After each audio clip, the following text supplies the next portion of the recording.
Close your eyes for a moment and imagine color that feels alive, as if a robe breathes, as if skin remembers sunlight. This was Titian, a Venetian magician who stretched paint into flesh, myth, and thunder. Born at the edge of the Alps and finding his voice in the canals of Venice, he turned oil into atmosphere and private desire into public rumor. Here is a painter who could make a goddess both divine and intimately domestic. The reclining Venus that still unsettles viewers, who could send Bacchus thundering across the sea and gather saints in a floating cloud of gold. He painted the Assumption of the Virgin like a curtain lifting on heaven, and he painted lovers and gods with the same irreverent compassion. Over the next 8.5 minutes, we'll move from his wild early promise to the late, whispering canvases that still feel modern. We'll meet his masterpieces: the Venus of Urbino, Bacchus and Ariadne, the Assumption, Diana and Actaeon, Venus and Adonis, and we'll listen for the ways Titian painted not just subjects, but sensation. Titian was born Tiziano Vecellio in a mountain village called Pieve di Cadore around 1488, or perhaps 1490. Historians still hedge the exact year. A small-town boy who ended up at the heart of Renaissance Venice. It's a story of geography shaping genius. As a teenager, he traveled to Venice and entered workshops where Giovanni Bellini's tranquil surfaces and Giorgione's shadowy moods were the grammar every young painter learned. Curiosity. One early collaborator was Giorgione. The line between their hands is sometimes indistinguishable, and for decades scholars argued which brother of style owned which canvas. In Venice, Titian found patrons who loved color and drama. He absorbed the city's light, its oily lagoon reflections and dusky alleys, and translated them into painting. Even in his earliest known works, you can see that appetite for sumptuous fabrics, for expressive faces, for a kind of pictorial music that would become his hallmark. Titian's catalog reads like a compendium of Renaissance imagination. Start with the Assumption of the Virgin, a monumental altarpiece in which Titian organized space like a composer. Saints and donors clustered below, the Virgin rocketing into an incandescent sky above. The upward movement itself became a sacrament. Then the Venus of Urbino, intimate, domestic, scandalous, a painting that taught later artists how to make paint feel erotic without pornographic bluntness. Bacchus and Ariadne, recently returned from mythic battlefields, explodes with movement. A god leaping from a chariot pulled by spotted cats, a ship receding into foam. The myth series for Philip II, the so-called poesie, includes Diana and Actaeon and Diana and Callisto, where stories from Ovid unfold with theatrical clarity. Each of these works shows a different face of Titian: devotional grandeur, private sensuality, mythic spectacle, and narrative subtlety. A curiosity. His mythological canvases were intended by a royal patron as poems in paint. Titian called them poesie, acknowledging a poetic ambition beyond mere illustration. 3 moments reshaped Titian's career. First, the arrival in Venice and the formative influence of Bellini and Giorgione. Second, court commissions and the steady stream of noble patrons, from Venetian families to Alfonso d'Este and the Habsburgs, that fed his atelier and gave him freedom. He traveled to Rome and met popes. He painted Pope Paul III and his grandsons, a portrait that mixed political gravity with psychological realism. Third, the long relationship with the Spanish Habsburgs, especially Charles V and Philip II. Titian painted emperors and received pensions and honors that granted unusual independence. Curiosity. Titian enjoyed financial leverage. He negotiated payments and a pension in an era when artists were often paid little, and that independence let him choose ambitious commissions and experiment with scale and color. Another turning point was personal tragedy late in life. Family losses and the plague of 1576 shadowed his final years and appear in the darker hues of his late palette. What made a Titian unmistakable?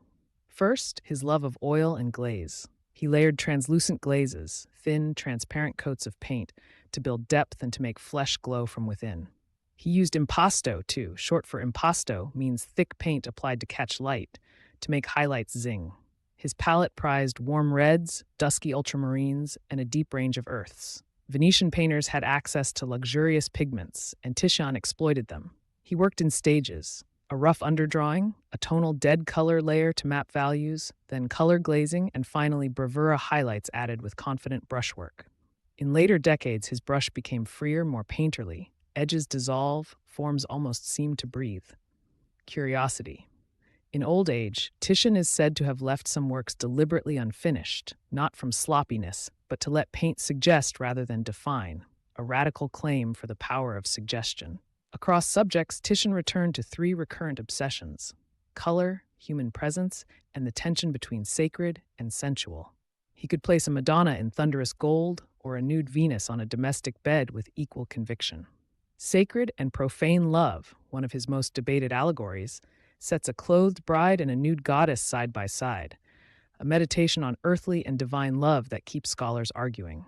Allegory of Prudence, with its three heads and the wolf-lion-dog motif, folds family and history into symbolism.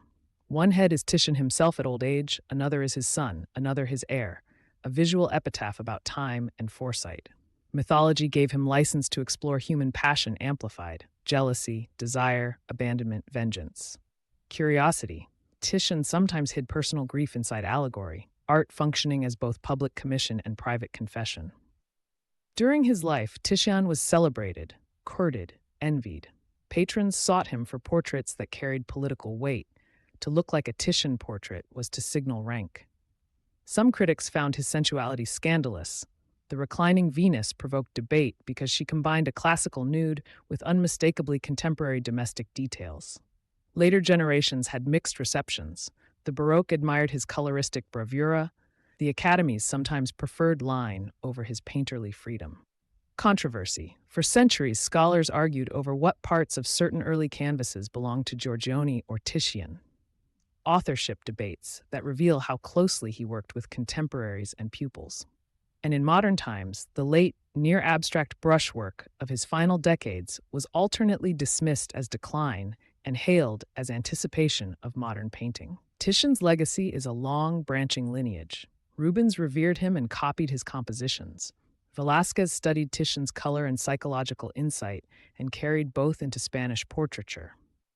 Later Impressionists and modern colorists read him as a pioneer who treated color as an independent force. He changed the way artists thought about paint. Color could organize space and emotion as surely as drawing did. Titian also transformed portraiture. His sitters are individuals caught in living light, not mere symbols. Curiosity. Peter Paul Rubens created versions of Titian's works, and some copies were once mistaken for originals, a compliment and a headache for connoisseurs. Even museums today measure important European painting histories against Titian's standard of color and human presence. A few smaller, stranger notes about Titian. 1. He kept painting into his 80s, working through fatigue and finally dying during a plague in Venice in 1576. An artist who outlived fashions and many rivals. 2. The exact date of his birth is uncertain. Documents offer different years, and that little mystery makes him feel oddly modern, not pinned down. 3. Several of his mythological poesie were sent across Europe as diplomatic gifts and served as cultural currency for kings. 4. Titian's own family appears in his allegories and portraits. He pictured relatives, sometimes embedding private stories inside public commissions. Another curiosity, a small paradox. A painter famed for clarity could also revel in suggestion, making canvases that reveal more the longer you look. These are the odd delights that keep scholars and lovers returning to his work. Titian leaves us with layered light. We approach his canvases and find histories of technique, politics, myth, and intimate life braided together. He taught us that paint can be a language of sensation, that color can make the sacred incandescent and domestic scenes palpably erotic. His works survive as living things, the Venus that still makes viewers whisper, the Bacchus that still leaps, the Assumption that still lifts the eye heavenward. To stand before a Titian is to be reminded that painting can hold contradictions: devotion and desire, the public and the private, the precise and the suggested, and make them beautiful. Centuries later, his colors still speak. They are not relics. They are arguments in pigment about what it means to be human. Titian, a name you hear again and again whenever painters aim to make color sing.